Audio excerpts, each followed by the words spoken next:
More than 200 years ago, there was a powerful necromancer. As powerful as he became egotistical and prideful. As we all know, pride goeth before a fall. Modern day. The necromancer was out for a walk one night. While crossing the road, a man bumped him with his shoulder, and he did not apologize. The necromancer would not let this stand. The necromancer turned, ready to curse the rude pedestrian. But he wasn't paying attention, so he didn't notice the truck barreling towards him. All that power, undone by a truck.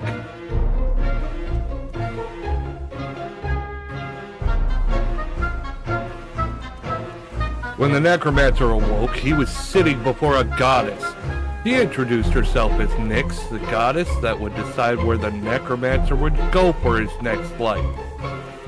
Oh, so I get to go to some amazing isekai world? The necromancer asked. No, I've decided you'll return until you've learned some humility. I pray you learn from this lesson. Little did he know she'd send him back. In his already dead body. I will admit, it's kind of comfy. I don't care if I have to raise like a whole horde of like zombies.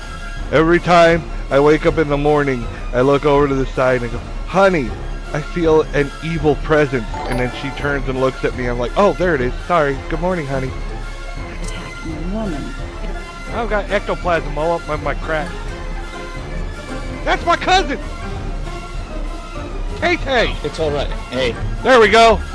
Everyone come to the BJ store. This will attract customers. The wind chill. Something's off. Yeah, Let's go I in and farted. take a look. Meat, thug. We have meat.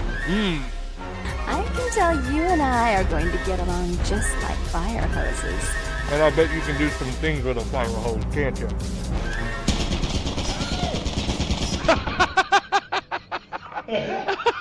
Damn it.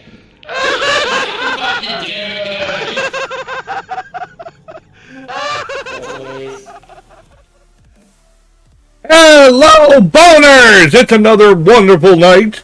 I have returned. We will be doing Ghost Fakers tonight. Yes, the spooky season is right around the corner, and I have some collabs planned for the spooky season. Mostly with the rest of Nocturne. You know the homies, Rosa and Cora, Dr. Aesop and Mags and Dax. You know, all the cool people. You know, we're gonna do some. So far on the docket, we're gonna be doing a lot of reactions. Now, I had planned to do a live ghost hunt at the St. Augustine Lighthouse. Alright? Now, I was emailing with them. Well, it took forever. I sent one email, and it took, you know, almost 2 weeks for them to get back to me. But, yeah. They wanted to sell me a private tour for like $500 for an hour. I was like, what? Well, that's a big expense. I think we might need more than an hour. And they said, well, it'll be $250 for each additional hour. It's like, holy fuck. But then they said it was okay for me to wear a mask, you know, because I don't want to give up my identity. They said everything else was fine. I said, okay, let me talk it over, because I am disabled and I had to work with somebody else. And my friend was coming with me to help out with some of the, you know, filming and shit. Well, I emailed them back. I'm like, well, $500 is a bit on the high end. Look, I'm not a wealthy streamer. I'm not one of these people living in a fucking mansion. You know, I was much nicer in the email. But they're like, okay, well, you could do one of the normal tours, but on the normal tours, you can't wear a mask. I'm like, well, did you not pay attention to anything? It's a big deal about my identity. So I'm thinking about scrapping them. I'm like, I'm kind of upset that like they claim that they need all this money But then when somebody's trying to work with them, they just kind of poke holes in everything and make everything difficult. So I'm working on a backup plan. I've got a couple. I've got a couple in mind. Again, I have to work with people on the logistics of it, transportation, and who's doing what, and so on. So I'm not sure anymore if we're doing the St. Augustine Lighthouse. I haven't scrapped it completely. I'm just considering my options here. Maybe I could do it as long as my face stays off the camera. I don't know. We shall see.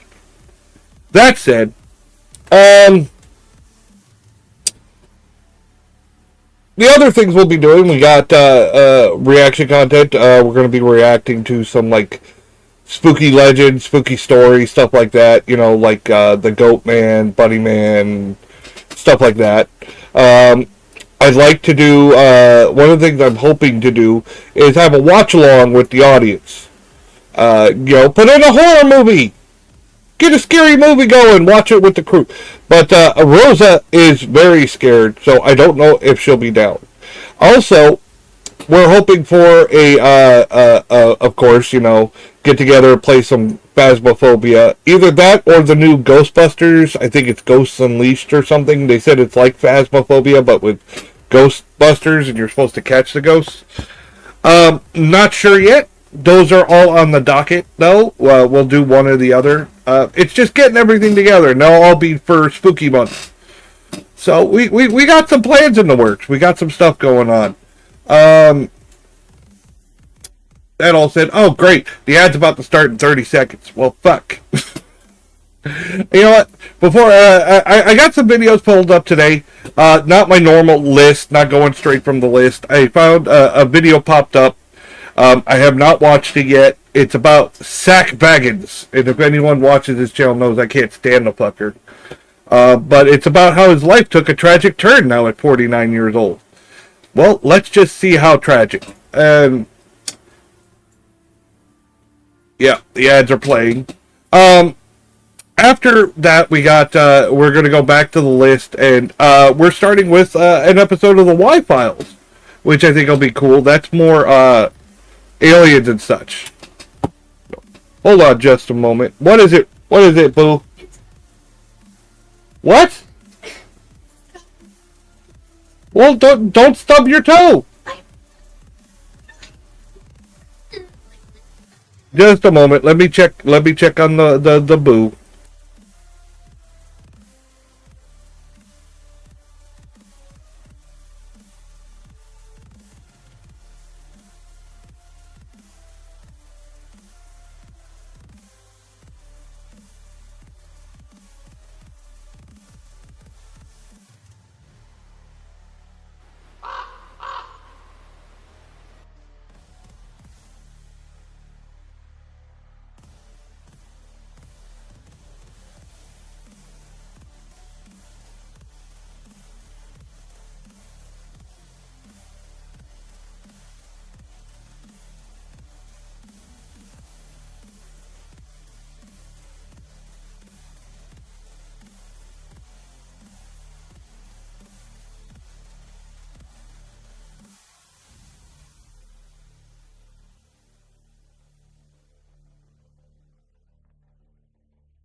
Okay. Back from that. I know the ads are still playing anyways. Yeah, Boo stubbed her toe. You ever done that? You're walking around and you hit your pinky toe into something really hard. That little one, you're like, ah! That's what happened to her. That doesn't happen to her very often, so she's got the, oh my god. I'm like, yeah, yep, we've all been there. Yeah. She's like, but it really hurts. I was like, yeah, it does. That's what happens. I looked at it. It's not very swollen or anything. I said, baby, just lay down, elevate your foot. Rest will help it help it feel better. So yeah, I used to stub my toe a lot. Ghost Fakers! Yes, J Raven Gaming! We're doing Ghost Fakers. In fact, let me put, there we go. We're starting with a Sack Baggins video. I really don't like Sack Baggins. I think I find him to be a douche. A douche. What the fuck? What the fuck? Could you check? Motherfucker. There we go. You know, you can't see what I'm seeing. I'm freaking getting. I'm on my last fucking nerve with this thing. Every time I click on something, it's like, no, you want this instead. Fuck, no, that's not what I want. I want the thing I fucking clicked on, dickhead. Off the screen. There we go. A little smaller boner. Got to shrink the boner down just a little bit so other people can see past the boner. Yeah, we're gonna start with a video on Sack Baggins. I'm waiting for the fucking commercials to be over. What's up, this guy? Ha! I'm sorry, I've heard "what's up" so many times. I have a smart ass remark for it, like all the time. Yeah, we're gonna start watching. We're gonna watch Sack Baggins first. Yeah, I know it was bad. I didn't say it was good. I just said I have a response for it. We're gonna watch Sack Baggins first. I've seen so much of his bullshit, and what's more salty is he's so full of himself. He treats his people like shit right there on camera. He doesn't even care. Everyone can see he treats his people like garbage, and people still are like, "Oh, I love him." I'm like, what the fuck? Did you not see the way he talks down to his fucking staff? The way he talks down to other people? He's such a dick. And he's just full of himself now. He's like, I can't fail. I'll just be a dick to everyone, and no one will do anything about it. Like, fucking. What's up, chicken butt? Oh, yeah, I've heard that one a million times, too. Oh, excuse me. Speaking of chicken butt, I was watching something the other day. I was watching a cooking show, and I was thinking, do you ever wonder about the first person that decided to eat eggs? Like that. Okay, this thing came out of a chicken's butt. Let's eat it. It doesn't even look appetizing. It comes out in this like snot-looking friggin' goopy mess, and you're like, yeah, this looks like something we should eat. You ever wonder about that? Some of the foods we eat today, it's like, okay, yeah, we know it's good. But have you ever wondered about the first person that tried it? How about all the people that tried out mushrooms? There's all different kinds of mushrooms. Could you imagine the trial and error? Okay, these ones are good, but don't eat those ones over there. We let Bob eat one. He hasn't woken up yet. I was always curious about that. What the fuck is going on with commercials? Bro, I dare you to milk that cow. Yeah, just reach under there and grab those little things. See, look, white stuff comes out. Let's get some of that and put it in our mouths. Trust me, bro, it'll be funny. What's up, Bricky? Yeah, we're talking about the first time people tried eating shit. Like, who thought this was a good idea? Eggs, mushrooms, milk. Somebody looked at something like a cow and says, let's see what that shit tastes like.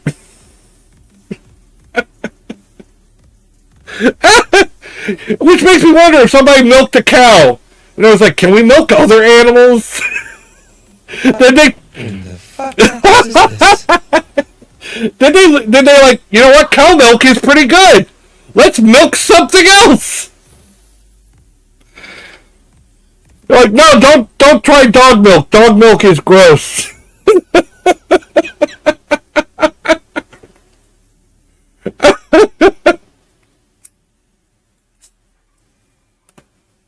Of all the things we eat today, you gotta think, there were failures. There were some things that people put in their mouths that were failures. They were like, yeah, that wasn't good. No, don't do that again. Some did not work out. Alright, I'm pretty sure my ads are over. Let us continue with the video. Once hailed as the fearless face of ghost hunting, Zach Bagans Fearless face. Eat my dick. on Ghost Adventures and his infamous haunted museum. But behind the cameras and haunted artifacts, his life has unraveled in ways more chilling than any spirit he ever provoked. From bitter feuds and betrayal in the paranormal world, Betrayal. problems that left him He's scarred, betrayed more public fucking people. scandals and heartbreak that shattered his personal life. Zach's story has turned into a haunting of its own. This Maybe he shouldn't be a fucking dick. What the fuck? He screwed so many people over, and they're like, betrayals and backstabs. I'm like, yeah, from him. tragic downfall of a man who spent years chasing ghosts, only to be haunted by his own reality. Oh my In the god, this is so 2000s, poorly written. Bagans emerged as a bold new face in paranormal television, carrying with What do you think the size is? What size? The size of what? I don't know. There's a lag. So whatever you guys are seeing, like, is a few seconds after I already said it. So I don't get what that's in reference to. His dick? I don't know the size of his dick. I mean, if you're counting his whole body, he is a dick.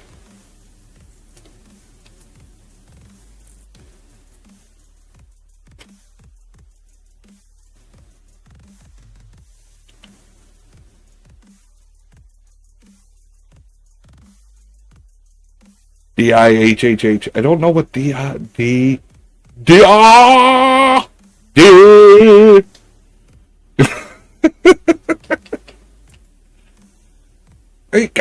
I do know that Zach Bagans' nose, like, if you look up videos of him when he was younger, he was on, like, Family Feud. He had, like, blonde hair with that fucking ridiculous, like, bowl cut kind of look, but it made his nose look way bigger. I was like, holy shit, I didn't realize his nose was that big. Like, it never... Like, it was big, but that look just made it look bigger. I was like, holy shit. It's a schnoz. It's up there. with him an energy that was impossible to ignore. He was young, brash, and determined to turn ghost hunting into a spectacle that blended reality Such a and douche. drama with genuine curiosity about the unknown. Want me to tell you what else is massive? Sure. Tell me what else is massive. The low taper fade. Yeah. Look, he's such a douche. See, it creates an aerodynamic. He's got the spikes going up this way and the nose point going down this way.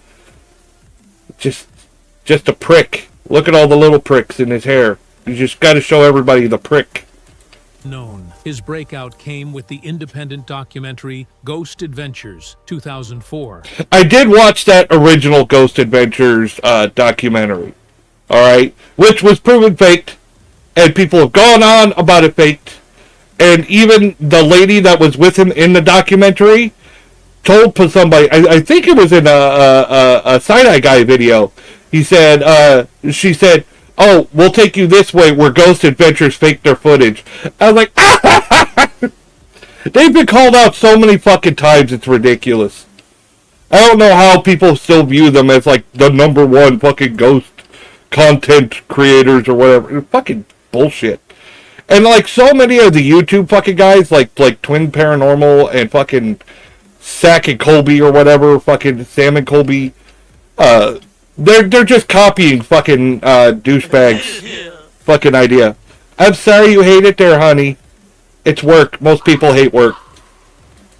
Which captured his overnight lockdowns in haunted places. This project wasn't just another amateur film. It was a gritty, eerie experience. No, it wasn't. Pagans daring the dead to reveal themselves. Okay, whoever made this is just all about fucking sucking this guy's dick. They're just fucking really blowing this guy hard. They love the dick. They love it. Love it.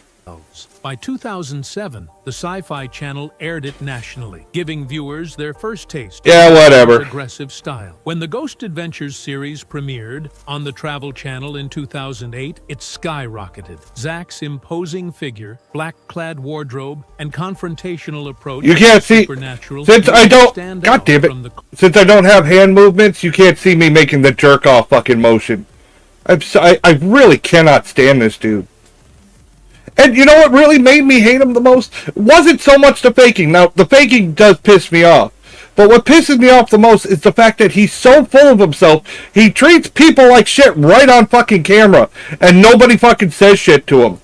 cautious investigators' audiences had seen before. Instead of whispering in the dark, he shouted at spirits, challenging them to manifest. His intensity often accompanied... I don't know if I want to watch the rest of this video. I'm so tired of them just fucking kissing his ass. Made for irresistible TV. Fans loved his fearlessness and his willingness to act as both leader and lightning rod for... Oh my god. He became the poster child for the... Did he make this himself?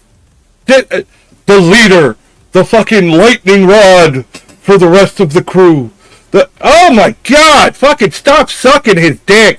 Popularity eclipsing competitors almost overnight. By the early 2010s, Ghost Adventures was one of the most watched shows on the Travel Channel. Evans cemented his celebrity status with his best-selling memoir Dark World and a string of Never read it. that further expanded the Ghost Adventures brand. Whatever. Viewers, Zach Boggins wasn't just investigating Boggins. houses. He was the haunted. Is this some fucking AI bullshit? Is that what this is? Oh, met them years ago. Zach is pretty full of himself. Aaron, super cool, humble, yet jovial. Nick, reserved and kind. So yeah, the leader is a fucking dick. Even people flat out say he's a dick. Always liked Aaron. Seems like a good... You know what? Aaron seems like a good guy. And I think he's too nice. Because he is like a whipping boy for Zach Baggins. If you watch the show... He takes so much shit, is talked down to so much, and is like ordered and bossed around. I cannot believe the amount of shit he takes from fucking Zach Baggins. Zach's narcissism is obnoxious. Poor Aaron. Everybody's talking about poor Aaron and fucking Zach being a fucking dick. Just love Aaron. He makes the show worth watching. Aaron is the only reason people fucking like the show. Fucking probably why Zach is fucking pissed off at him and giving him shit all the fucking time.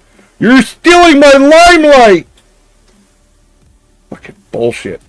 House. His personality became inseparable from the show's identity, fueling its rise as a cultural phenomenon. Yet, as the fame grew, so did the seeds of tension, skepticism, and personal costs that would later haunt him. By the mid-2000s teens, Zach Bagans had built an empire that stretched far beyond ghost hunting. Ghost Adventures was racking up season after season. Yeah. More than just a host. He was the executive producer, narrator, and driving creative force. He branched into spin-offs like... Yeah!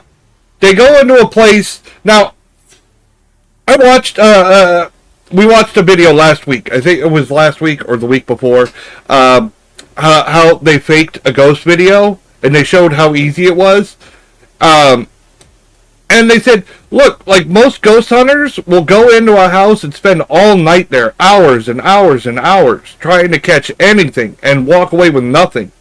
But when you fake it, you just go in for like an hour or two, fucking throw this bunch of shit together and you're done and you go. So how much work is he really putting in? He goes to these places, makes up a bunch of bullshit, and fucking walks home. I know, their shit is bullshit. They're fucking, one of their big things is the fucking REM pod. The REM pod, all you gotta do is aim a walkie-talkie at it and it goes off. I'm pretty sure that's what they fucking do. People have caught them faking. If you can look on YouTube and watch how they caught fucking fakes and how they moved shit. And the one that's the hardest to find, it's hard to find. I think that they wiped it off the fucking internet. Was one of their live Halloween specials where they were at Zach's museum and they were gonna open the Dybbuk box and they were gonna have a rabbi there to talk about them opening the Dybbuk box, right? And I guess the one they were supposed to have canceled. They had another one come in, and he comes in and he's basically like, the Dybbuk box. He's like, that doesn't seem that scary to me. Nothing bad should happen. And then he goes, look, I'm sorry if that goes against your script. And I was like, oh my god. Oh my god. He fucking called them out. Now, he's just being nonchalant about it. But you can see fucking Zach gets so pissed off. And he's like, get him out of here. Get him out of here. Like, again, they had him back on. They had him, like, an interview with the rabbi, like, a day or two later or something. And he says, oh, I misspoke and blah, blah, blah. Which I'm pretty sure maybe they padded his pockets or something. I don't know what they did. I don't know if it had something to do with the contract, but they got him to backstep all the shit he said. But I still don't believe it. I don't believe the fucking backstep. Because he looked coerced. He looked like he was there, like blink if you're in trouble. Like Aftershocks and Paranormal Challenge, each of which kept his name at the center of paranormal entertainment. For a time, it seemed like he couldn't miss. Bagans' boldest move came in 2017 with the opening of his haunted museum in Las Vegas. This wasn't just a tourist attraction. It was the ultimate expression of his fascination with cursed and haunted objects. Visitors walked... A lot of the stuff in his haunted museum is leased. The people didn't want to sell their supposed haunted artifacts, so he has to pay to basically rent them to put in his museum. Through darkened hallways filled with infamous artifacts, the Dybbuk box, the Devil's rocking chair. And you should really look into how he paid a visit to John Zappis, the guy who was already had a museum with haunted artifacts. Zach goes in there, does a tour of his fucking haunted museum, and then comes and then steals the fucking idea and puts it up. Like, oh my god. He's so fucking dirty. Jack Kevorkian's death van, even memorabilia linked to notorious criminals. The museum became a hit, winning awards for best attraction and drawing both fans and skeptics. I wonder how much he paid for that award. Stopped by, with some claiming to suffer strange misfortunes afterward. Bagans reveled in the notoriety, seeing the museum as both a passion project and a permanent legacy. Professionally, Bagans seemed untouchable. Ghost hunting for dummies. Oh my god. No. You are a dummy if you buy that book. If you buy the fucking Ghost Hunting for Dummies book by Zach Bagans, you are a dummy for buying that book. Are you fucking kidding me? Oh, I'm so mad. Partnered with filmmaker Eli Roth for the Haunted Museum anthology and continued his music and writing projects. In Las Vegas, he was treated as both an eccentric showman and a cultural figure. And a jackass! He turned the supernatural into business. At this peak, Zach Bagans he turned fucking playing it up for the camera and fucking lying into a business. The higher he climbed, the greater the cracks began to show. Yeah, whatever. Whispered about his ego, skeptics accused him of fakery, and soon controversy... Accused him? He's been caught faking! Caught! Not accused, caught! Fucking busted! Gotcha, bitch!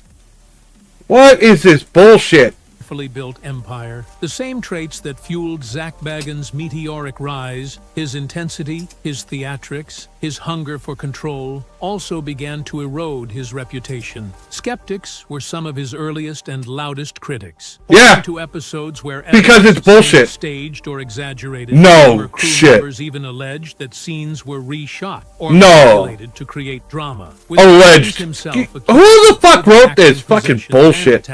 While fans accepted some theatrics as part of the show, stop it. Critics argued that Bagans blurred the line between genuine investigation. No, he didn't. It was just a performance. There was no blurring the lines. It was just fucking show. That's all it was. It's a fucking show.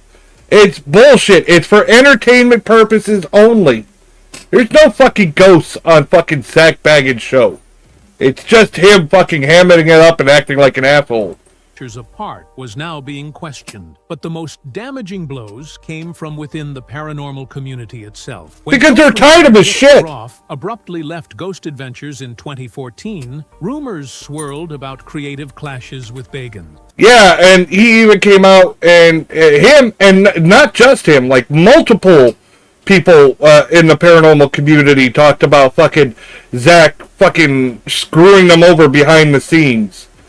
Like fucking having their contracts pulled and fucking saying, oh no, fuck him. I believe them more than him. Because he's so full of himself, you can see him being a dick, right? You know, he doesn't fucking hide it. He thinks he's unfucking touchable. Fans noted that Groff had been sidelined in later seasons, while Baggins increasingly dominated the screen. Years later, Groff hinted at disagreements over the show's direction, particularly its obsession with demonic storylines, and suggested that Baggins' ego had grown too large. By 2023, the feud spilled into the open when Groff claimed he had been blacklisted from networks due to TV politics. Other investigators accused Baggins of pressuring executives to cancel rival shows, painting him as a gatekeeper who used his clout to shut others out. Online, fans who once adored him began to sour, with some saying the show had lost its authenticity and fallen victim to Baggins' arrogance. It never had authenticity. The museum, too, was under fire. Skeptical researchers debunked the provenance of key artifacts, like the Dybbuk box, exposing them as modern hoaxes. No shit. Books weren't immune. Critics discovered plagiarized passages. Oh, plagiary? No! Quietly. He would never do that. The image of Zach Bagans as a fearless ghost hunter was cracking, replaced by whispers of a man more interested in control, profit, and theatrics than truth. For all his screen, Zach Bagans has admitted that Zach Bagans is an asshole? No! On his body and mind. Perhaps the most infamous scars on his body and mind. 2018 documentary Demon House, where he investigated what was stupid. The most haunted house in America. I watched it. This motherfucker said that because he stayed the night in that house, that's why he has to wear glasses all the time now. I shit you fucking not. He blamed the fucking house. Are you fucking kidding me? He's the most ridiculous fucking shit I've ever seen. In Gary, Indiana. After weeks of filming violent possessions, terrifying encounters, and what he described as dark forces, Bagans had the house demolished. But the demons, he said, didn't leave with it. He bought the house, did a fucking, basically a movie about the fucking house, and then demolished the house. And everyone's like, why would you do that? So that no one can go and disprove him? It's gone now. I was the last one that got to see it.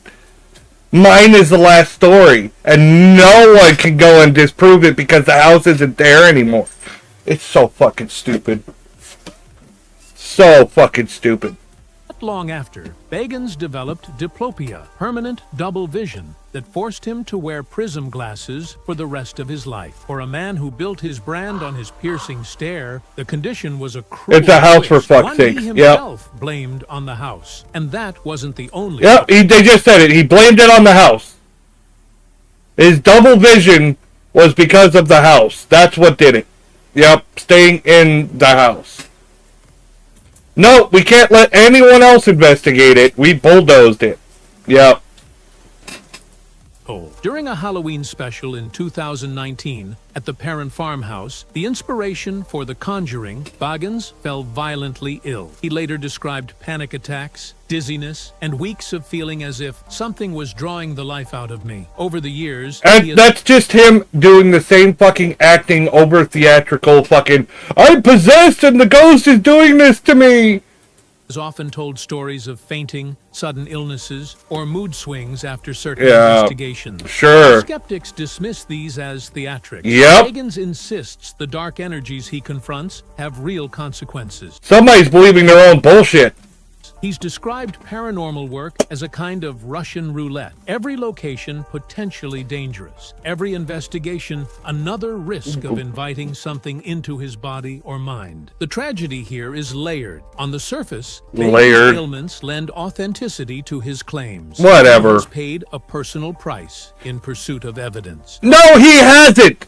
He got sick. He has illnesses. He has things happen to him like everyone fucking else does. He's getting older. Guess what? It comes with fucking medical conditions. A lot of people get fucking sick and have shit pop up when they get older. It fucking happens. Nope. Everything that goes wrong with him, it must be a ghost. Because it sounds good. Oh my god. On a deeper level, they represent a haunting that never ends. Unlike an episode that can be neatly edited for television, his health issues are permanent, invisible demons. Bagans once seemed untouchable, the fearless leader who provoked spirits without fear. Today, fans see a man who carries those spirits inside him, in scars he can't shake off. Oh, Jack shut the Boggan's fuck health up. struggles revealed the toll of ghost hunting. I can't watch any more of this shit. It's like trying to fucking swallow garbage. Oh my god, it's upsetting my stomach just fucking dealing with this. Can we watch something where they're not trying to suck his fucking dick the whole time? Can we do that? Do we have one? Back Baggins, no, not Octagon Immortals. Yeah, I'm not watching more of your garbage. Yeah, and that feels horrible. Fucking Aaron Goodwin. I don't know if anybody knows this. His fucking wife got caught trying to hire someone to kill him. Yeah. She tried to hire someone to assassinate him. How fucked up is that?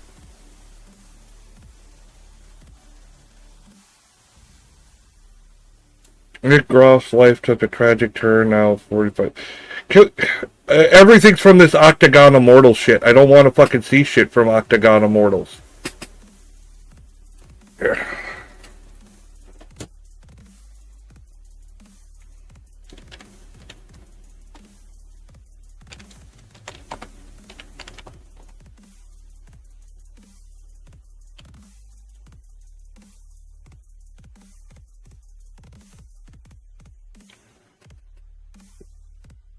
Tragic lifestyle, Octagon Immortals.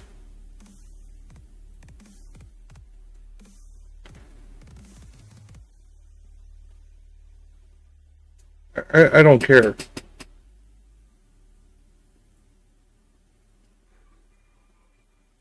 More murder in the paranormal world? Wait, what? Is this the same thing that they were already talking about? What? Why are you fucking muted? With me today. There is a lot going on in the paranormal community right now. A few weeks ago, we talked about Aaron Goodwin, starring Zach Bagans' Ghost Adventures television show. Aaron Goodwin's now ex-wife, Victoria, had fallen in love with a convicted triple murderer and was plotting to have Aaron killed. But did you know that murder story is not the first murder story associated with the show Ghost Adventures? Well, I knew that. So, there was another... Okay, so they're just talking about the same shit. Yeah, there was another murder story. Debbie Constantino. Her husband... They were a husband and wife, like, ghost hunting pair that were often on Ghost Adventures. They were, like, regular guests. And he fucking snapped and fucking murdered her one night. So they have at least two of this fucked up shit happening on that show. But I mean, as much as I can't stand Zach Bagans, you can't really blame him for that shit. But why can't we... Lost footage, Demon House No, I'm not watching that shit. A paranormal rant? You know what? Let's listen to a rant. I've been ranting enough. Kidding me? It's okay. Rachel. Oh wait, this is a Beardo video. Stop telling people my secrets. Okay, let's see what... Rachel, it's over. Okay, can you put this all around your neck, please? Rawr. Rawr. Rawr. Beatles, bullshit. you have just seen, I've taken from a Kenny Biddle video, because he's already dealt with the copyright Yeah. issues and things. That's just a small snippet. So right now I'm going to play you the entire snippet, and then we're going to discuss. No way. What? Dude, I heard that from the other room. I heard that from the other room. That's what hurt. No shit. That was insane. Do you want to sit on your bed? It's kind of disturbing, but I need you to listen to this. I don't know what it is. I have kittens in the house, and all day they've been really mellow. They've been keeping to themselves. As soon as I start streaming, they get jealous, and they're all trying to climb on my lap all at once. I'm like, not right now. There goes another one. Like, I love you, baby. I love you, sweetheart. Not right now. Not right now. They're like, how dare you pay attention to that microphone instead of us? Holy crap. Are you kidding me? That almost sounded like a fart. It's okay. That's what came through on the microphone. Rachel, it's over. Okay, can you put this all around your neck, please? So, what is going on there is Zach Bagans and his crew, Ghost Adventures, are scaring the absolute crap out of what I would call a victim. This woman has clearly reached out to the Ghost Adventures. I believe it. Visits team. I totally believe it. It's garbage, and because it's in Las And you don't have to believe me. You can go watch their shit for yourselves. If you pay attention, it's all bullshit. To the house, they do the bullcack investigations with all the bullcack equipment, and they lie about what Bullcack. the device does. Bullcack. I love that. I'll Bullcack. insert a clip from Kenny here. Basically, Kenny knows more about equipment than most people that I know. So it actually came up because someone sent me an email saying that Zach was using a different kind of SLS camera, a LiDAR modified SLS camera, which is incorrect. That's a mistake. He's not using, even though in the episode, if you watch it, he actually says it uses LiDAR. It does not. It does not. Oh, which is another Zach lies? No. Another demonstration of why Zach is so ignorant and incompetent in what his job is. He might not. Yeah, he might not have lied on purpose. He might just be dumb. He shows footage of the stick figure on the SLS, like this big thing on the wall, which is what it does. It brings up false positives and scares the shit out of the homeowner. But then he brings the DR60 into it and plays a recording of the growling, the typically... Please go and check out Kenny Biddle. The growling! They annoy me a lot. But the reason this has annoyed me so much is they have gone into this woman's personal residence and absolutely terrified her. They've scared the crap out of her. But then 2 to 3 hours later, because I doubt these clowns stick around for 6 hours. Of course. Pick up their gear, they say, hey, we're out of here. So Ghost Adventures leaves. And she thinks that woman is probably traumatized. Yeah. Gonna suffer some. Yeah, they come in and they make up this whole fucking thing. She's asking for help. Alright? She's asking for help. And these fuckers come in, they fucking dick around, and they fucking scare the shit out of her to get good footage. And then they're like, okay, you're on your own, and take the fuck off. And she thinks she's stuck in this fucking demon-possessed fucking house. Like, oh my god, it's the end of the world! Make sure you put this back on. You're gonna need this. Yeah, fuck, what fucking dickheads? From PTSD, because I will guarantee nobody has explained That's a that fact. the DR60 Please stop, is a baby. broken piece of equipment where Please it just stop it, randomly baby. makes Please. screaming Please, noises. baby. Again, Kenny Biddle explains all of this. He got his hands on one, he got his hands on the manual, an unshielded microphone, all of the issues, all of the problems with... Nancy, please stop, baby. To show you that in different spaces, in different areas, we can get the same thing. We can establish there's a pattern here of this recorder creating these kind of noises. Oh. So here we go. I'm going to put this down here. That shitty fucking and I'm thing. going to ask the same question. And we're going to see, what do we get? Testing in the seminar room. We're looking for ghosts. I'm going to put this down and say, hey, any ghosts here?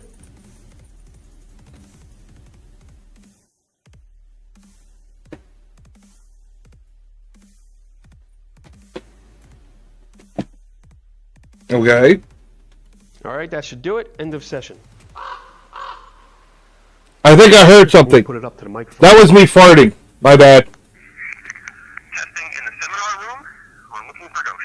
Let's put this down. It's all bullshit. Say, hey, any ghosts here? I haven't seen any definitive proof yet. Unlike other, like, skeptics. All right, that should do it. End of session. Like, look, I'm skeptical to a point, but because I want to see proof. I want to find it. You know what I mean? I just haven't seen it. I'm skeptical because I know people are full of shit, and I have trust issues with many people. Because they're lying. People lie. Everybody lies. Alright? However, I'm not like one of those skeptics that's like, nope, end all be all, ghosts aren't real, it's just fact. I'm just saying, you have to show me something first. I don't lie. Laugh out loud. Yeah! Nobody ever... I know, I lie. There's been plenty of times where someone said, does this look good on me? Yeah! Yeah, sure! Yes, it looks good on you! Because you don't want to be a dick. I've told my wife, I'll be honest, I've told my wife something looked good on her, and it's not that it didn't look good on her, alright? This is not me saying, no, that's fucking ugly as shit. But mostly because I don't want to have to sit and wait for her to get changed again. I'm just, it looks fine. Let's go. Let's go. Come on, this is taking forever. Clip that, send it to the wife. Oh, yeah. I've had people that get shitty haircuts. Usually, shitty haircuts, I have to be honest with them so they don't do it again. I'm like, dude, that looks awful. Like, don't ever do that again. Please. Please, it looks bad. That's pretty much like the opening one. That's pretty cool. Here we go. Let's go to another location. All right, here we go. We can record now. Testing in the CFI libraries. Are there any ghosts down? Do these shorts make my butt look big? Down, so I'm not touching it. Everything makes your butt look. Your butt makes your butt look big.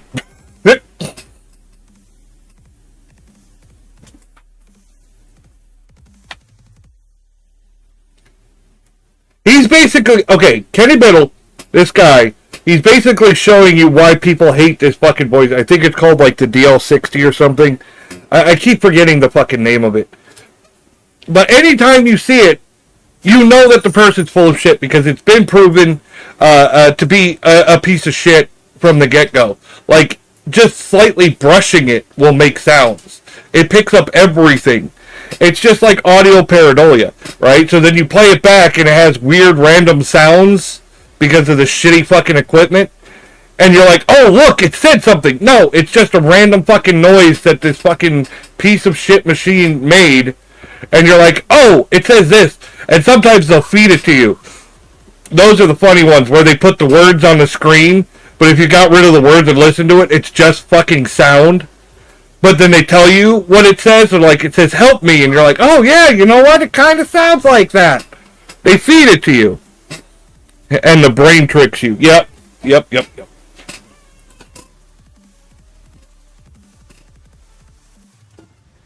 All right, with that, end of session. All right, whew. Let's listen. Testing in the CFI libraries. Are there any ghosts down here?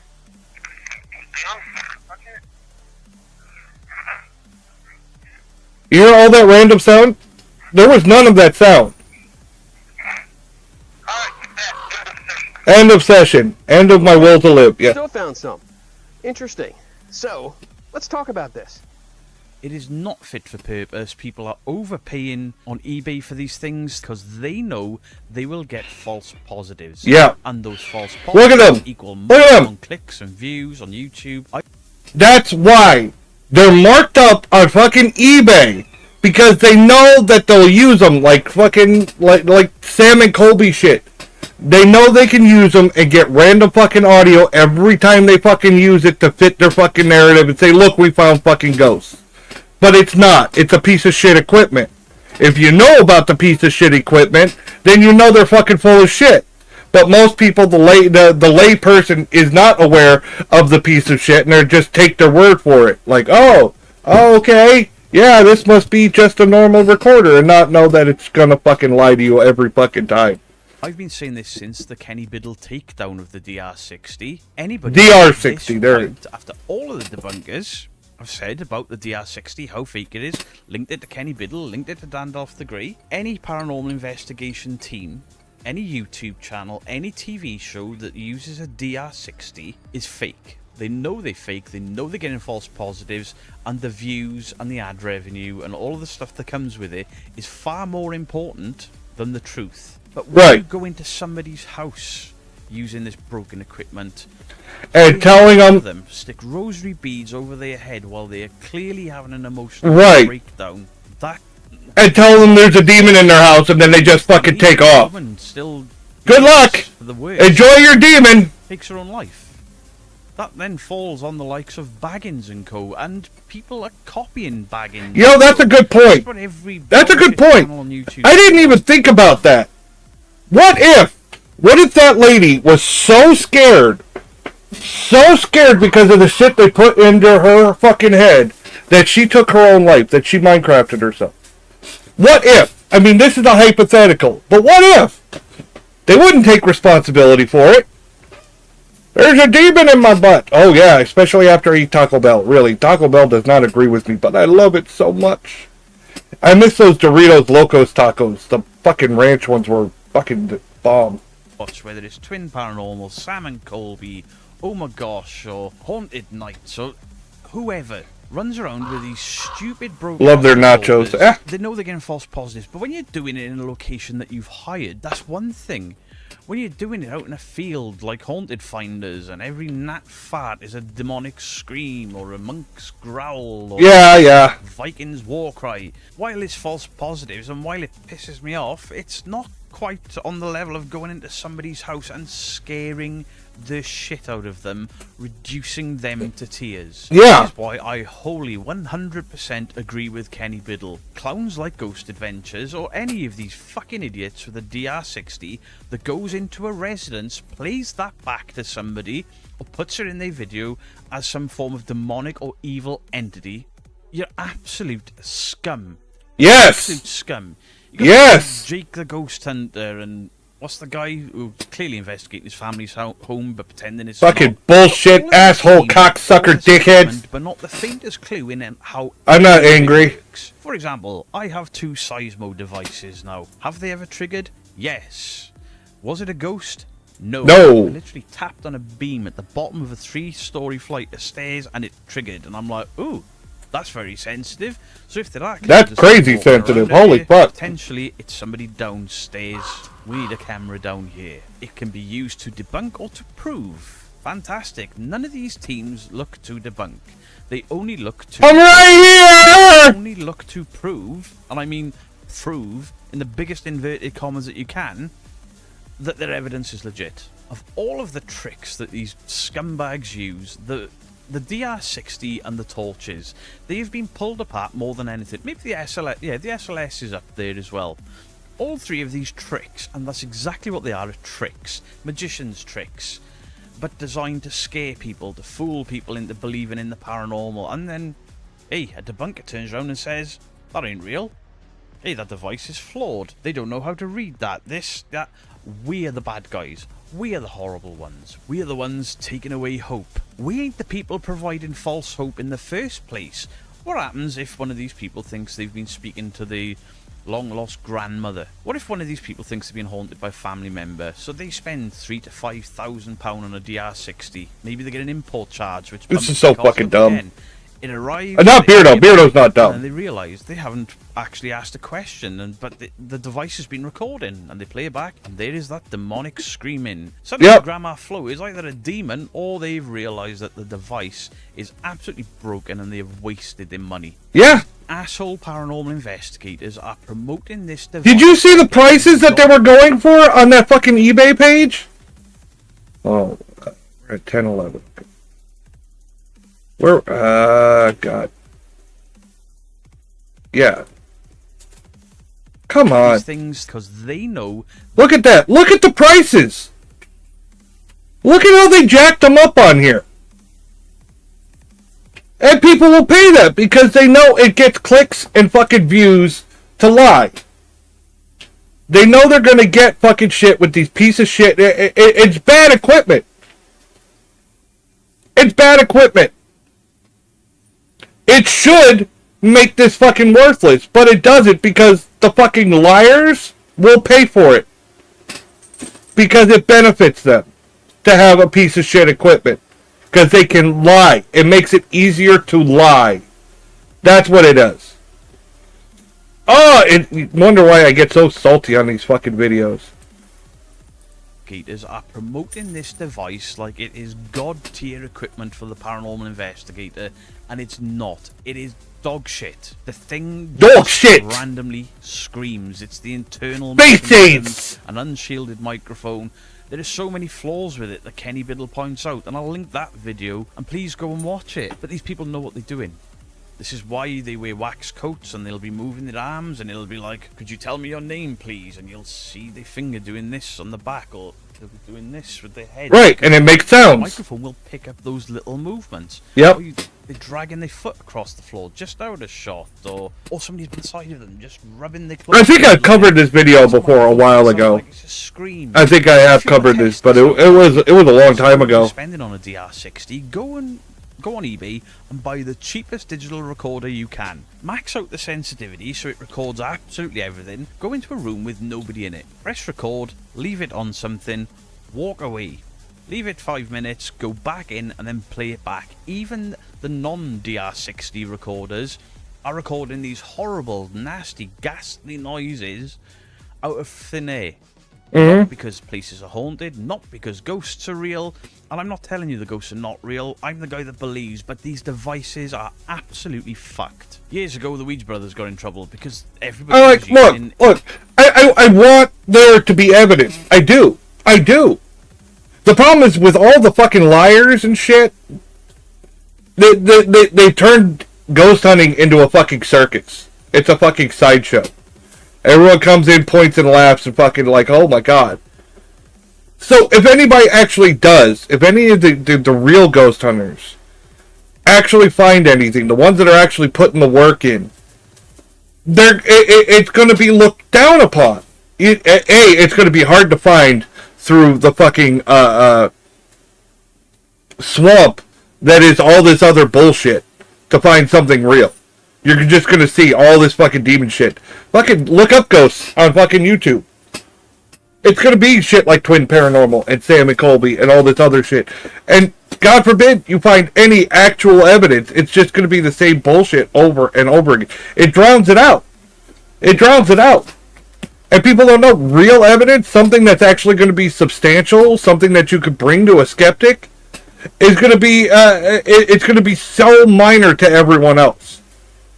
They're going to think it's so, like, nothing and not realize the importance of it because they've been fucking fed all this fucking garbage that ghosts do all this fucking crazy shit like they do in fucking Ghost Adventures. Like, no, it doesn't. That doesn't actually happen. Oh, it's ridiculous. A digital voice recorder, and Steve was one of my biggest sayings, and I've said it for many times: stop rewarding bad behavior. You only get more bad behavior. Like, we keep capturing stuff. I need to look into this. Oh, actually, that voice there that said yes was actually Griff shifting his weight in a sofa. We can't use this anymore. Cue half the paranormal teams in the UK calling them pieces of shit. For looking for the truth?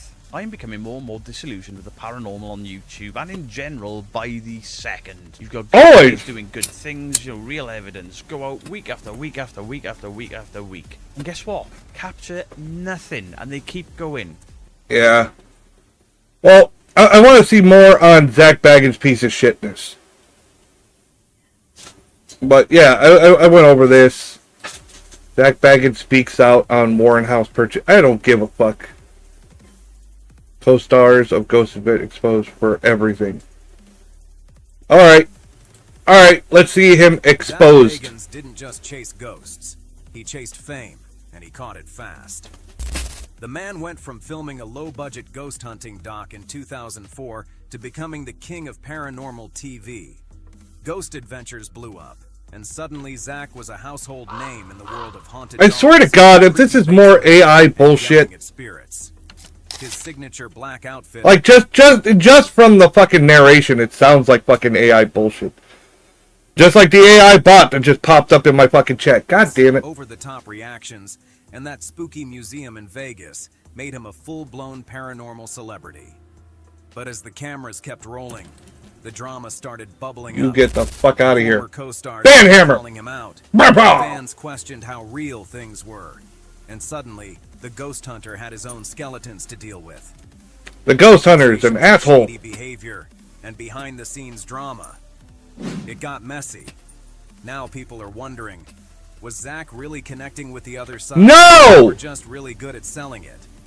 Either way, Alright, things took I don't want to watch this fucking AI regurgitated bullshit. Can we get an actual fucking channel? Okay, this is I know this guy. 1 year ago, the entire downfall of Zach after being exposed. Okay. At least it's a real fucking person. Zach Bagans has definitely been one to... Okay, this is Lainey and Ben. The entire downfall of Zach Bagans after being exposed by co-stars. Okay. It's been quite the year for Zach Bagans. He's gone from being one of the most well-known paranormal investigators, for whatever reasons that you believe, but still very well known, but the villain in recent times, especially after the cancellation of some beloved shows such as Destination Fear, which forced Dakota Layden and Chelsea Layden onto YouTube. Things all started back in March of this year when a TikTok page called The Haunted Hikes began, and the person running the page started to expose some truths which very quickly gathered a lot of attention. Interesting! Started with Haunted Hikes explaining how he knew Zach Bagans before. Now, I don't know who the fuck Haunted Hikes is to go like with anything. Supposedly, how all the money and fame went. Yes, it was. I believe it. You believe in ghosts now? He started to have the power to shut down paranormal channels that ever challenged him. An example being Destination Fear, but we'll get onto that a little bit later. Haunted Hikes then talk about Zach's museum and how the idea was. I've got an idea. Give me just a moment. Famous John Zappis, nephew of Ed and Lorraine. Oh, yep. See the John Zappis thing I mentioned. Of the paranormal world. John had an outhouse out the back of his home, and in the underground of that house was his very own paranormal museum, and above were his working offices. And this museum was full of artifacts that John had collected over his many years of paranormal investigating. But there we go. He kept it very private, as he was the only person that ever went in there. According to Haunted Hikes, Ed, Lorraine, and John were the first ever people to put together a paranormal museum. And being friends of both John and Zach, Haunted Hikes mentioned to Zach about John's haunted museum. There we go. And Zach got on the phone to John and wanted to go and see the museum, which Haunted Hikes found incredibly There we go. This supposedly was very out of character for Zach Bagans. But before he went, he told John that he didn't want anything from it. He just wanted to go and see the artifacts. I made Jay Raven Gaming a VIP for being hilarious and coming, being a regular on the channel. He'd collected. I can do that. But both John and Haunted Hikes found it incredibly weird when Zach Bagans then turned up with a promotion crew and camera crew that went around the museum taking photos with the artifacts and then leaving. Again, John and Haunted Hikes found this incredibly I don't deserve it, man. Yeah, you do. Shut up. Zach was actually collecting like it for his own museum, and Haunted Hikes actually See, look, now you got a little diamond next to your name. Isn't that cool? He says that not all the artifacts in his museum are actually Yes, Daddy, that's right. by the people who genuinely Bone Daddy. Because the original owners weren't willing to sell them. He then goes on to ask, are all the artifacts actually haunted? And he states that they're not. He says that the creep factor actually lies within the backstory of the artifacts, not the artifacts themselves. And you can make up whatever backstory you want. You can get a fucking tissue box, alright? A used fucking tissue box. And make up some fucking random story about how everyone that's owned this tissue box has had horrible things happen to them. And weird sounds and blah, blah, blah. And then get videos of people that just read from a script and say, yeah, it's the most awful thing ever. And then you put it in the fucking museum and everyone's like, ooh, ah. The box came to you. Oh, I mean, where do you think they use those tissues? It was for all the coming. Believes that Zach Bagans 1000% it's haunted by all the dead babies. Couldn't help myself. It just reminded me of the...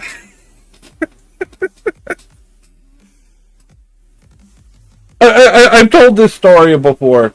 During a New Year's Eve party, my friend was going into the other room with his wife for the night, and my drunk friend goes, "I dare you to pull out when she's giving you a blowjob and give her a mushroom cap and say, 'Stop eating my babies.'" And we didn't think nothing of it. We went back. We were all playing video games in the living room and drinking. But all of a sudden, like, I don't know how long it was later, you lose track of time, but we heard yelling and screaming, and him laughing, and he comes running out in the living room, butt fucking naked, and he yells, "I did it!"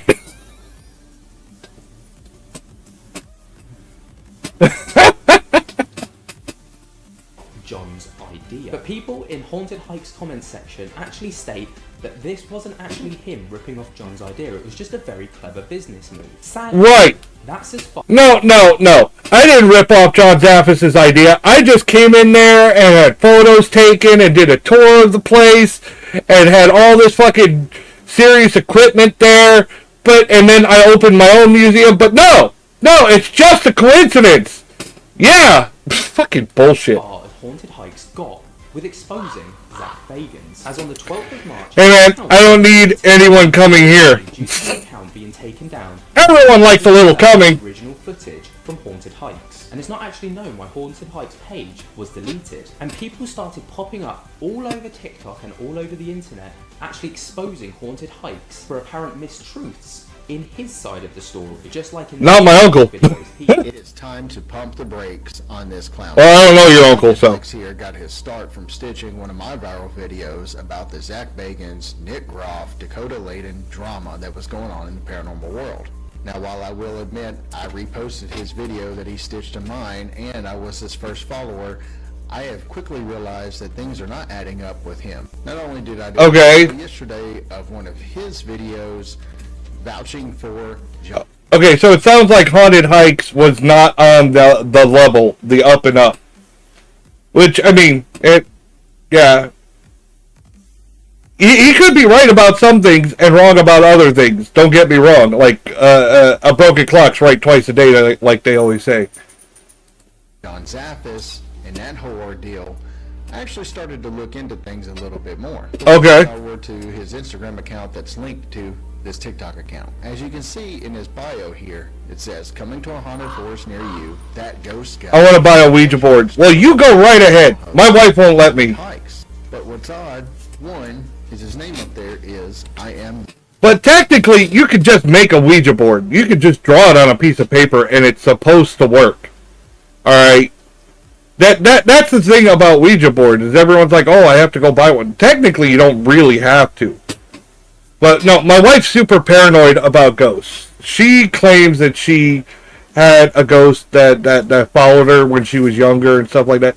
Not that it was bad or anything, but still, she's freaked out. And I said, "I want to go on live ghost hunts," and she said she'll sit and wait in the car. She won't do that stuff. So my wife is super paranoid about it, whereas I'm like super skeptic. Dad, I'm a drum on the walls. Actually, I had a daughter, or I have a little, my youngest, got a hold of paint. And did she paint on her walls? No! She painted on her sister's walls. Even better, right? Ads. It's almost over in like 1 minute. It's almost over. There's a little timer now. That comes in handy, right? The little timer. I like that. I like having a little timer. Before my ads, there was like a running joke about the ads popping up at the most inopportune times. I'd be right in the middle of saying something and be like, "Ad! Fuck!" I'll fix that next month. Yeah, we had to paint over the walls, and of course she painted in black paint, so it took a lot to get the fucking paint out. We had to put several layers on there. But yeah, when we redid the house like at the beginning of the year, we did it all. What did she draw? Nothing. That's the thing. Nothing. They're just random fucking scribbles of black paint all over the fucking walls. Oh, we deport? No. Would you stop? Ah! Fuck! Now she's using claws. Sassy? Enough. I'm done now. Please. Oh, god damn it. Ah! She jumped in my lap and she lost her balance and claws like grabbed on my thigh. I'm like, ah, god damn it. The board ape. And two, you can scroll through his entire Instagram account and there's not one thing paranormal on it whatsoever. As I was no, he had Taco Bell. There were TikTok videos up that aren't on his page. Taco Bell is his old screen name. So here. Okay, why is the audio cut out here? It's probably copyrighted music. That's what I'm guessing. What a fucking weirdo. Do people really watch this shit on TikTok?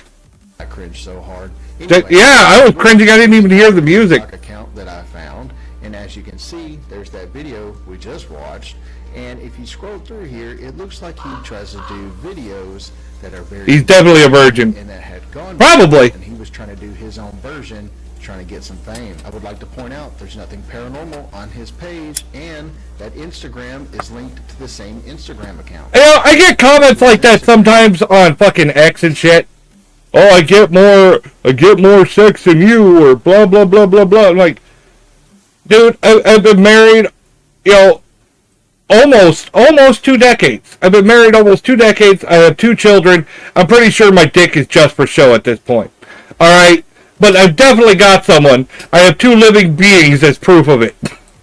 Notice how it says Travel Channel host, like we pointed out earlier. Well, I had a follower on TikTok reach out to me saying he had screenshots of conversations between him and Haunted Hikes. And because this person wants to remain anonymous, we will call them. In my opinion, if you gotta claim it, it ain't happening.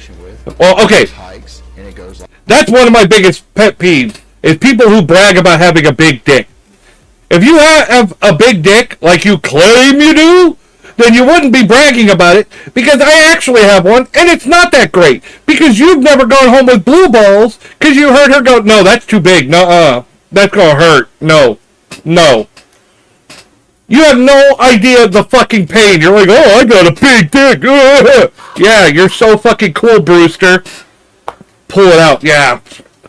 I would prove it, but I don't have to.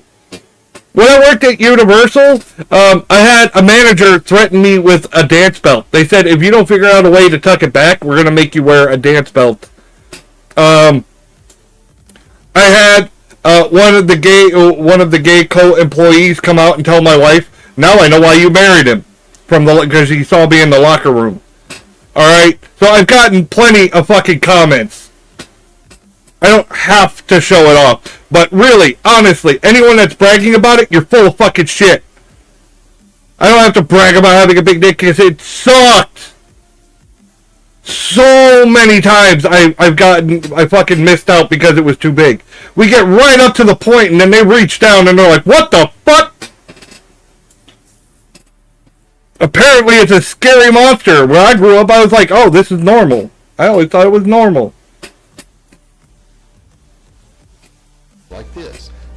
I should have done porn. I should have. TC, aka Travel Channel. C replies. Always hit them with this. Ask your mom how big it is. It's so confusing. Suggesting that earlier in this conversation, Haunted Hikes said his name was Drew. Oh, I plan to use that one when my daughters get older. All right. Now that like when we all grew up, on Christmas we all get together, like the whole family gets together for Christmas. And one Christmas, we were all drinking and playing cards, and me and my sisters decided to come clean with my parents about everything we did and they didn't know, that they were unaware of, and it was fucking hilarious. So I know, and we always tell dirty jokes. It's just something in the fucking family that we all fucking rip on each other and do shit. So I know when my girls get older, when they're in their like 18, 19, maybe 20s, you know, I'm going to whip it out 1 year. 1 year. I'm not talking about whipping my dick out. I'm talking about the joke. I'm going to whip the joke out 1 year at fucking Christmas while we're all drinking and playing cards like we do on tradition. And I'll be like, ask your mom how big it is. That's evil but beautiful. No, I went to, okay, this is how bad my family is. Alright, I went to a Halloween party. I had just bought the full Green Ranger costume. The thing cost me like $800 fucking dollars. Alright? Everything, the spandex, the full armor, the helmet, everything. Full Green Ranger. I fucking looked awesome. But I had literally just got it that day. So I wore it to the Halloween party at my sister's house. And it was like right out of the box. I put it on when I got there. Well, yes, even the dagger. Yes, even the dagger, and there was a holster for my belt for the dagger. Alright? So I had the holster and everything.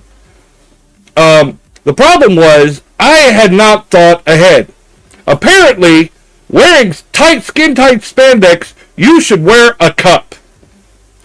My sister comes over and she whispers in my ear like, everyone can see your junk.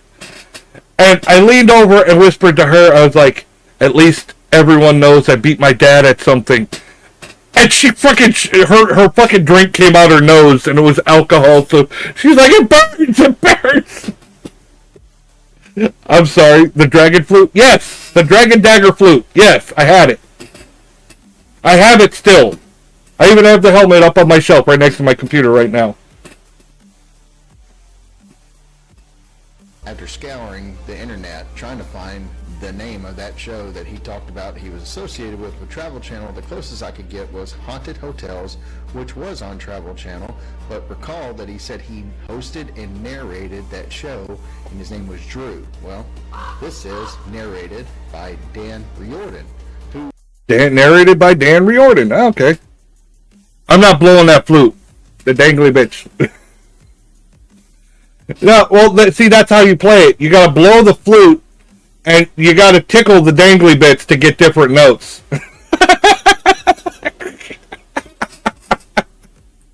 I couldn't find a picture of him, but it doesn't match the name Drew, but we'll give him the benefit of the doubt and give that one to Haunted Hikes. Haunted Hikes, or Drew, replies back, no worries, I've had 3 entertainment names in the last 15 years.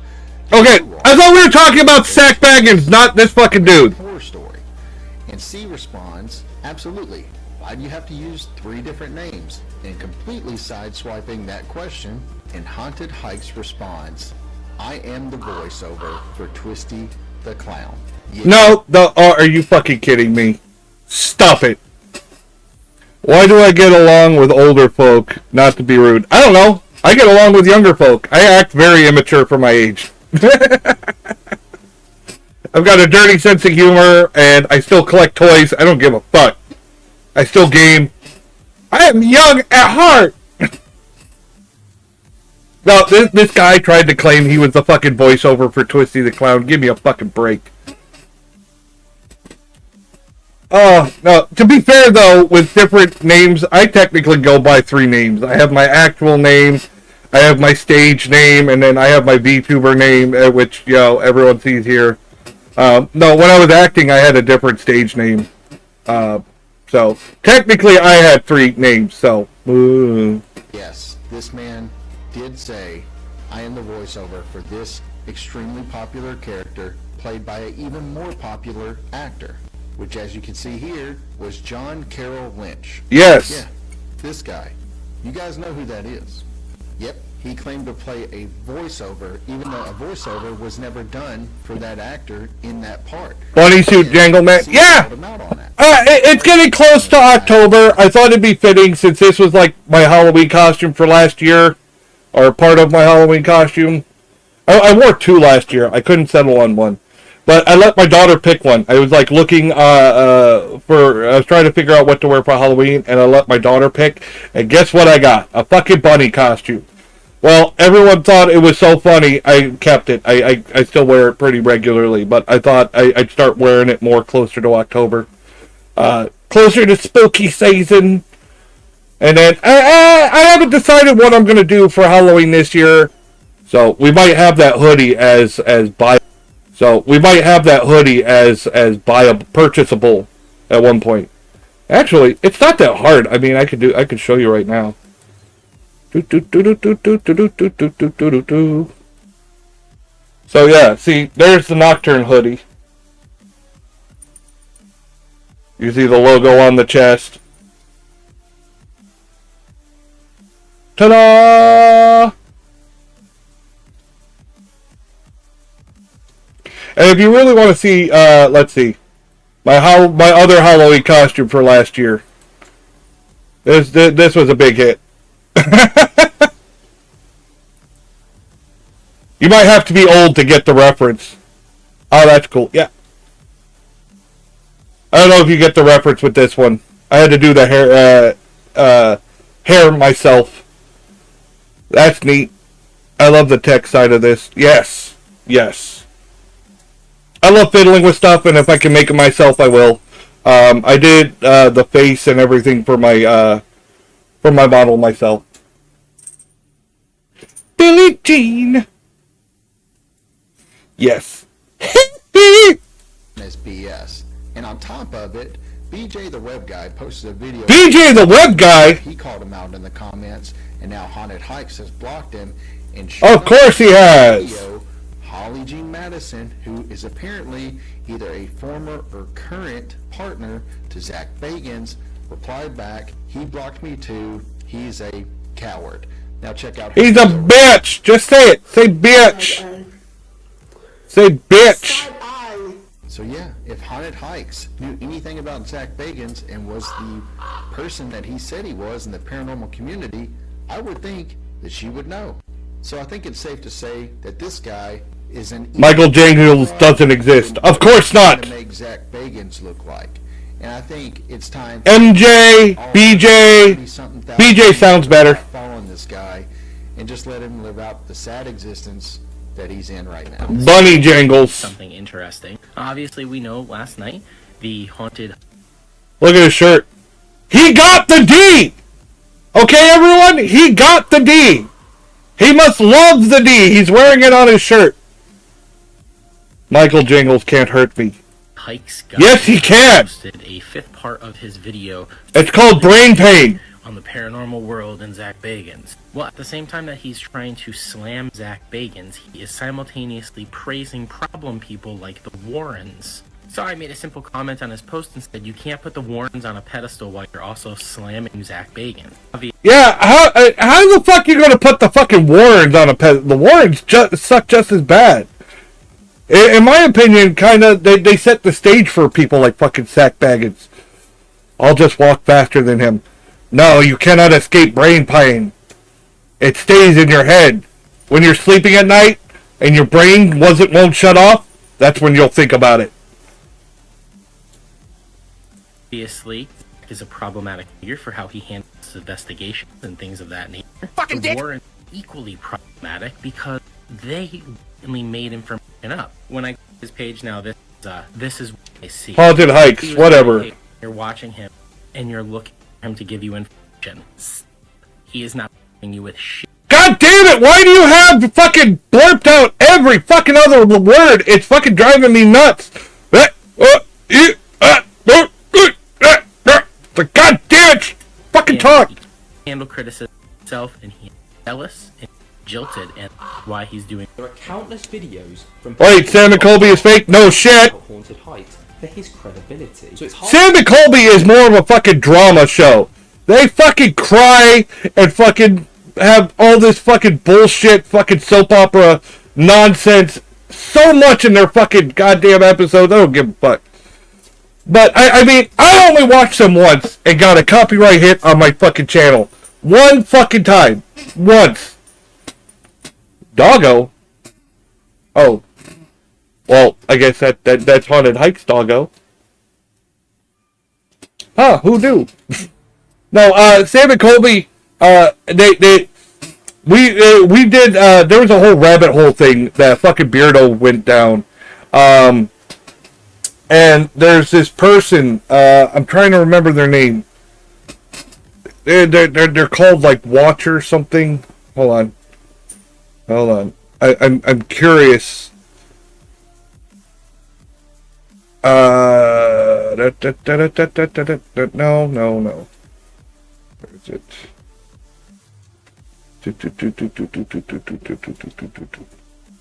There we go. Spotter 3. Spotter underscore 3. Spotter underscore 3 is someone, if you see a copyright claim on something you react to on YouTube, what this guy does is, the guy's a millionaire.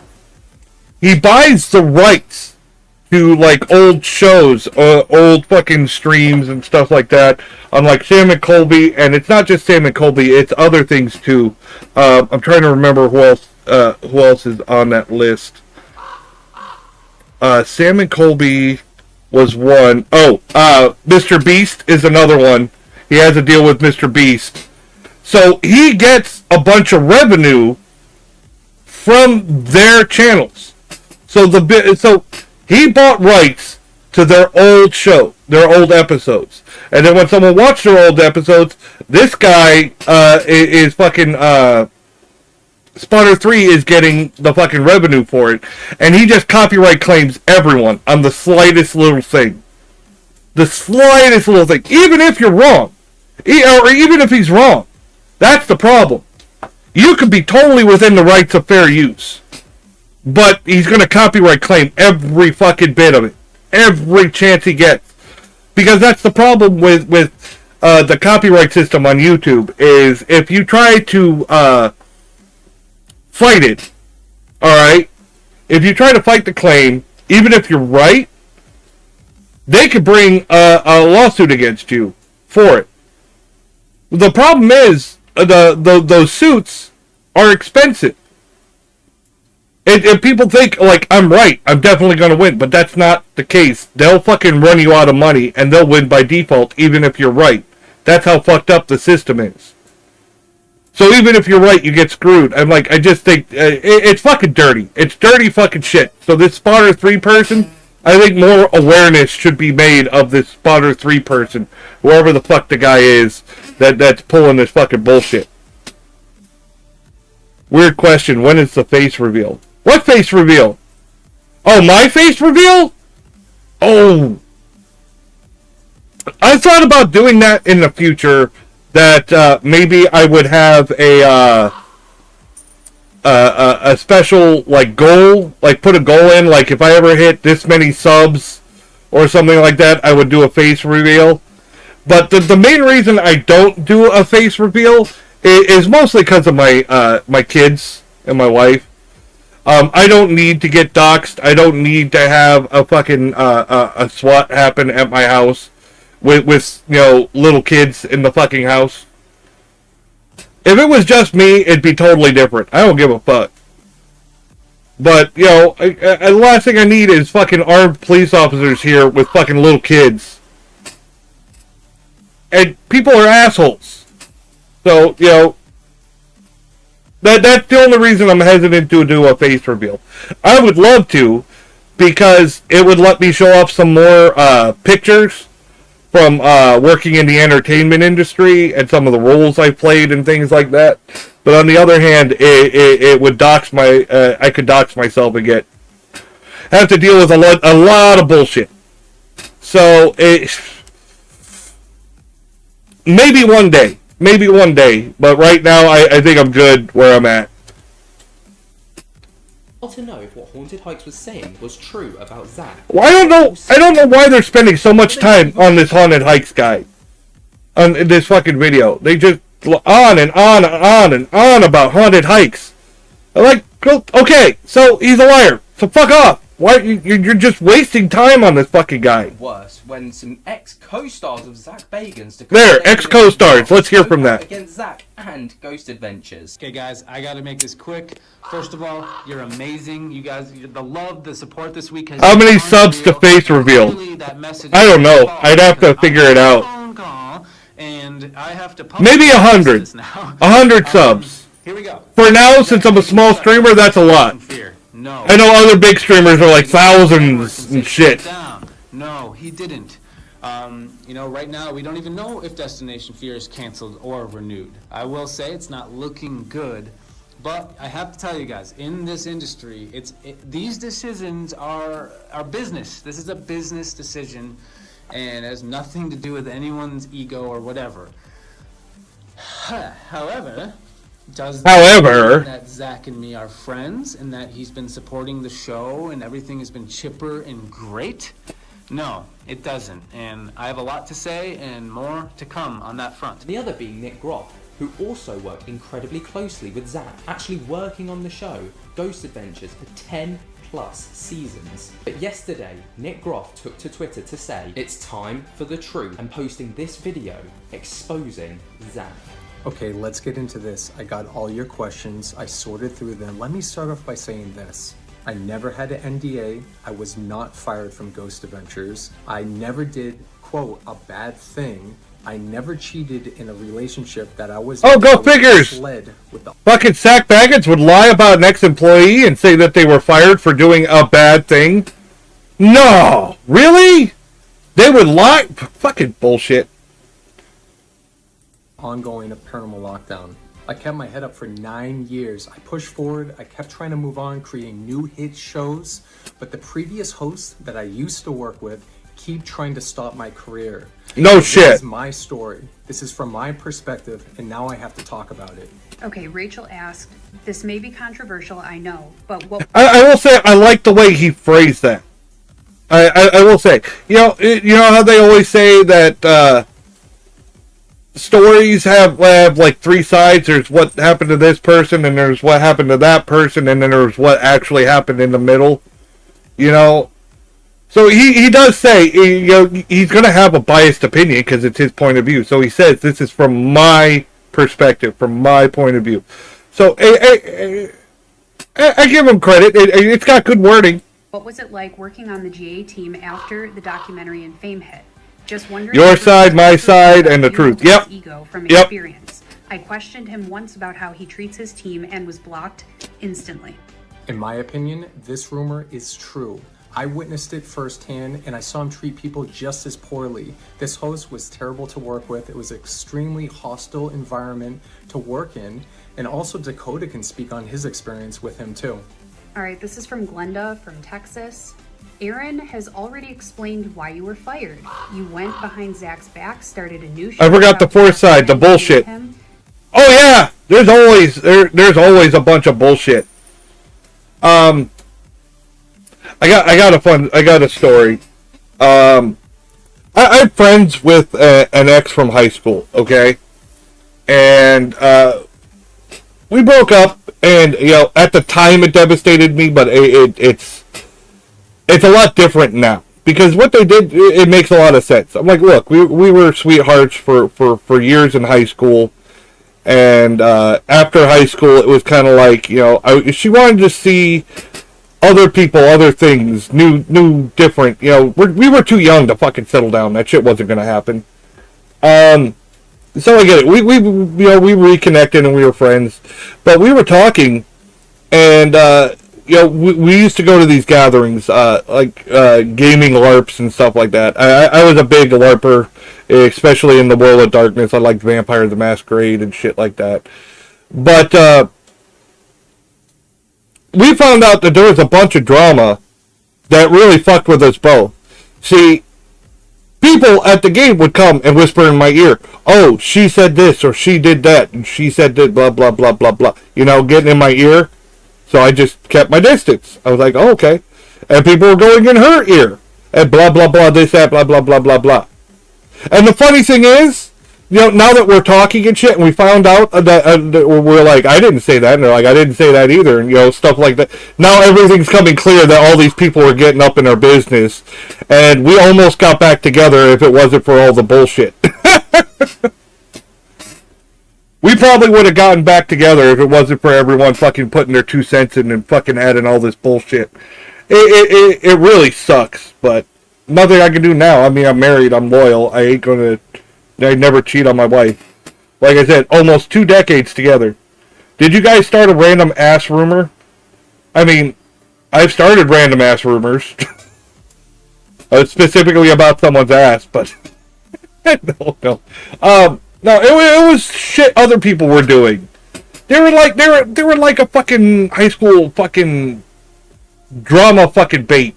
They were just looking for trouble, and so they were stirring it up where it wasn't. It sucks. It really sucks. Trying to destroy him at this late date will do you no good, except she spelled no wrong. I did not get fired. Spelt no wrong. Anyone's back. My contract allowed me to produce other shows, just like the other host who I was working with, who produced several other shows. This is simply jealousy. Nothing to do with legalities. There were multiple questions regarding whether or not you believe that you have been limited or blocked from appearing on Travel Channel. In my opinion, I do believe I was blocked from the network and continuing my shows, specifically because... You know, honestly, I believe that too. And the reason I know we don't have proof, we don't have evidence, with the network said, but I can't come to that network if I was given that idea, if somebody told me that, I'd believe it, because the guy's an asshole. Who finally spoke out. And he, again, Zak Bagans doesn't hide it. You watch his show, he's such a dick. This host came into the room, bragging, laughing, saying, ha ha ha, Nick's never going to work in America again because I gave the network an ultimatum to choose him or me. So now, having that confirmation, this is the reason I'm speaking out today about it, because finally someone has the guts to talk about it. He must eat them a lot, yeah. Eat a dick! He ate a whole bag of dicks. 10 years ago, it was a big sack. It's big sack of dicks. Directly impacts my life, my career, and my family. I wouldn't have to get involved in this conversation if this individual didn't continue interfering with my life. There's a ton of questions wanting to know exactly why you left Ghost Adventures. In my opinion, based on what I was told, a certain individual that I worked with called up the network and said he would not show up at the next location if I showed up. I was dragged along for 2 months. Dumbass question. Told, we don't need you at this next location. Then another week would go by. We don't need you at that location. Got to the point. No, I've seen dumbass questions. That one wasn't dumbass. My lawyer finally stepped in. He gave me a choice. I could either move on and make something better, create something new, or just be a sitting duck and just wait. So I chose to move. I'm assuming that says white Asian. Okay, so this brings me to a bunch spelt of wrong. questions. Or black dicks. White Asian or black dicks. What happened to probably a mix. I think he's a mixed type. Paranormal show of all time. Probably had some Latinos in there. Highest rated shows for the network at the time, and yes, it is true that a merger was occurring, and we were kind of on hiatus, still filming. But then I was told by the network executives that we would continue Paranormal Lockdown into 20 episodes and keep going after it. But then suddenly, radio silence. We had to get on the phone, talk to the network, and try to figure out what is going on, because this is what I was being promised. And this brings me back. I thought that this video would be more entertaining, but it's just so... I want to hear about how Zak Bagans is a piece of shit, but I think we all know, so it's like regurgitated shit. New game coming out for PlayStation. A new game? I hope it's not about eating dicks. Ghost of... oh, you mean Ghost of... Yokima or something close to it. Looks good. Oh, Ghost of Yotai? Yotai? I don't know. I'm not really into those games. I'm more eager to see a new fucking Red Dead come out, or the sequel to fucking Cyberpunk. I'm really eager for those. Maybe even the next Witcher game, but I don't know. I don't like the idea of them dropping it and going to Ciri, and Ciri is suddenly now a Witcher, even though there was a whole plot where Ciri couldn't become a Witcher, but she is officially one now. I'm like, I don't know. But it could still be interesting. I like the Witcher game, so that it still could be good. But Red Dead, I really like Red Dead 2. I don't know where they're going to go with the story, but the world in general, just how open world and how well they did it, I'm hoping with newer technology that it's going to be even better.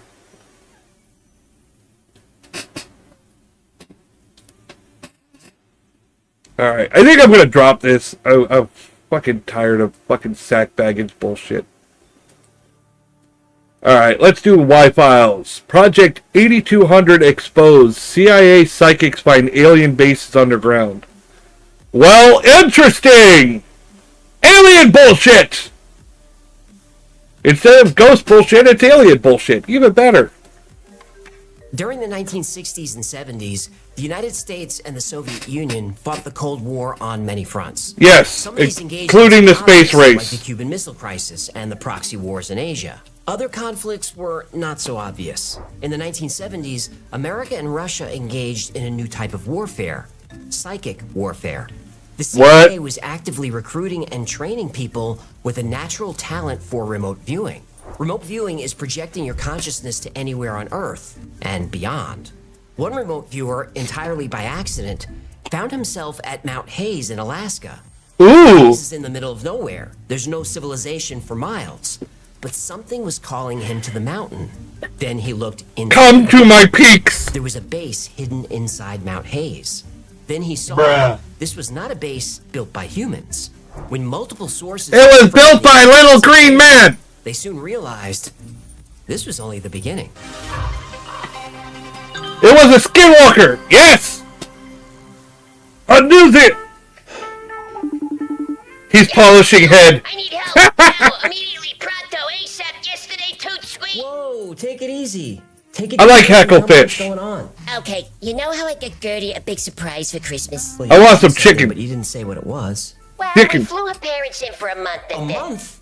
What do you mean we flew them in? Hang on. You are focusing on the... Alright. Let's get past the ad. Past the ad read. Created well-funded, super-secret programs. Popeye's chicken is fucking awesome! Or extrasensory perception. Popeye's chicken is the shit, Nick! A skilled What are you doing, weirdo? Spy. They could go anywhere, see anything, completely undetected. Remote viewing means the end of state secrets. My little trouble kitty, Of all secrets. Dappy, is perched on my shoulder purring like a crazy cat. It began as a research project. In PK, Little Nicky! Two scientists, Hal Puthoff and Russell Tarr. I would love to see a sequel to Little Nicky if they did it right. If they did it right. If it's just a shameless money grab, no, fuck it. Volunteers and came across Ingo Swann. I definitely want to see the, Psychic. Please don't. the Spaceballs sequel. Ingo Swann claimed to be a great psychic. Puthoff was skeptical, so he set up a test. The team Little Nicky was a great movie. I think it's underrated. Slight variations in magnetic fields.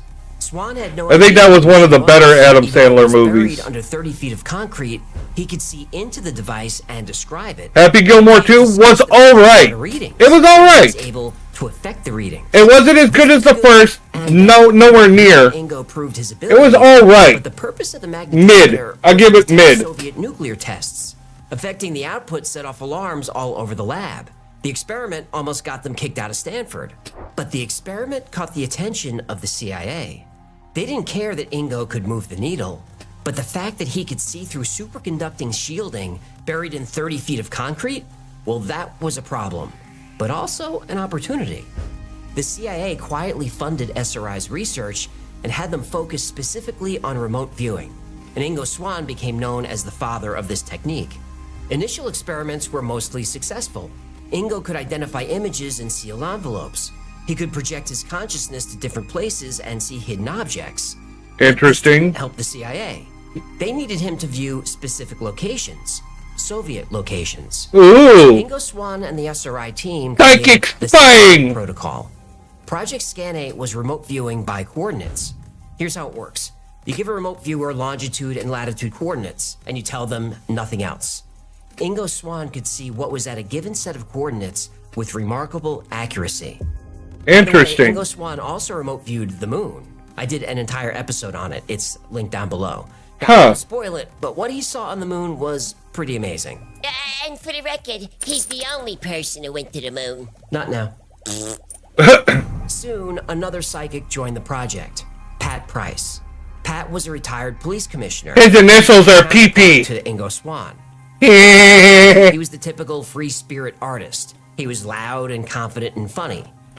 Price on the I'm loud and confident and funny. Pat solved a few crimes using his psychic abilities.